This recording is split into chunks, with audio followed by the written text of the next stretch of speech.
মা বোনেরা শুনে রাখুন, আপনাদের লক্ষ্মী ভান্ডার 1000 টাকা থেকে বেড়ে 3000 টাকা হতে চলেছে।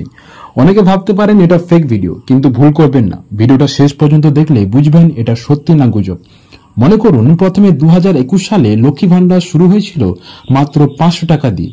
পরে ভোট এলে সেটা বাড়িয়ে করা হয় 1000 টাকা।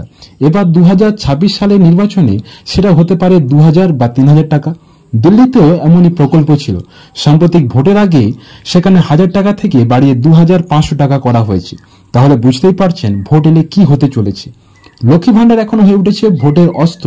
কে কত টাকা দিয়ে মন জিতবে সেটা নিয়ে লড়াই শুরু হয়ে গেছে। কিন্তু প্রশ্ন হলো, এই লক্ষ্মী ভান্ডারের টাকা কোথা থেকে আসছে? সরকার কি কোনো টাকার গাছ আছে? না, এই টাকা আসে আমাদের পকেট থেকে, মানে জিএসটি থেকে।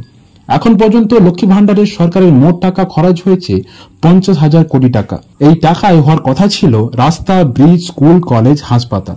কিন্তু এখন রাজ্যে শিল্প নেই, কর আদায় কম। রাজ্য চালাতে সরকার নিচ্ছে ঋণ। সেই ঋণের পরিমাণ 6 লক্ষ কোটি টাকা। এই ঋণ কি আমাদের ভবিষ্যৎ অন্ধকার করছে না? হ্যাঁ, অনেকে বলবেন এই ভাতা গরিব মানুষের সংসারে সাহায্য করে, আগে তো কেউ কিছু দেয়নি, এই সরকার অন্তত কিছু দিচ্ছে।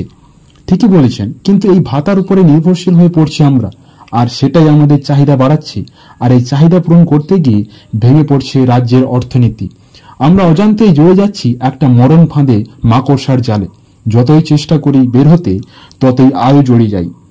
একটা প্রবাদ আছে, let is better than never, মানে দেরি করে হলেও সচেতন হওয়া উচিত। আজ না হোক কাল আমাদের এই ফাঁদ থেকে বের হতেই হবে।